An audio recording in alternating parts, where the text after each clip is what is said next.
The first meeting of President Trump's Board of Peace just wrapped up in Washington.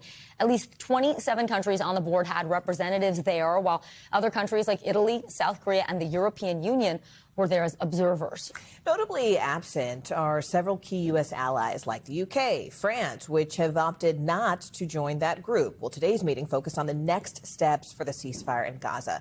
And it's happening as U.S. officials say the military is building up its presence there in the Middle East in preparation for a possible military strike on Iran. Following it all, NBC News senior White House correspondent Gabe Gutierrez joins us now. Gabe, still so many open questions about this meeting and what it actually means. I know President Trump really set the tone for the meeting with those opening remarks. What exactly did we hear from him, and what came out, essentially, in this first meeting? Well, Morgan, we got a little bit more details about the plan for Gaza. There were dozens of speakers at this meeting, which lasted about 3 hours, as you mentioned. Top members of the Trump administration are there, including the president, the vice president, the secretary of state, and also those special envoys, Jared Kushner and Steve Witkoff. Now, the president really laying out a sort of muscular foreign policy, this idea of peace through strength, and, saying that these countries were the ones he wanted to look after the future of Gaza. And one of the speakers said that the idea for the Gaza coastline, some 200 hotels, building some 100,000 homes for some 500,000 residents, and also the president pledging that the U.S. would commit $10 billion to the Board of Peace, although he didn't specify where that funding would come from or if he plans to ask Congress for it. Now, as you said, this all comes amid the backdrop of escalating tensions with Iran. The president briefly mentioned that as well. Let's listen.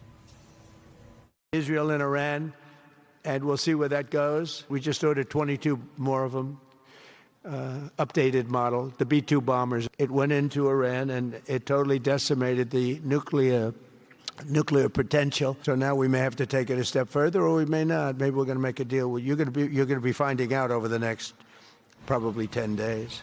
Again, finding out over the next 10 days or so. It's our reporting that the president has not yet made a decision on the next steps in Iran.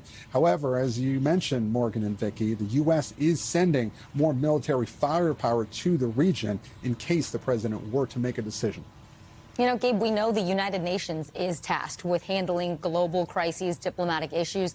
The president has been extremely critical of the UN in the past. Where does the Board of Peace come in? How does it align, work with, or not work with the UN?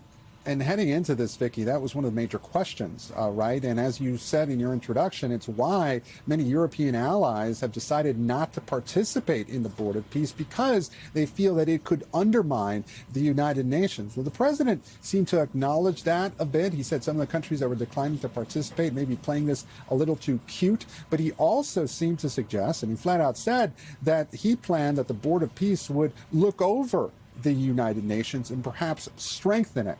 Still unclear about how this plays out, but certainly President Trump feels that this is a body, one that he created and he leads, that would oversee the United Nations in some form. Again, unclear how that plays out, Vicky.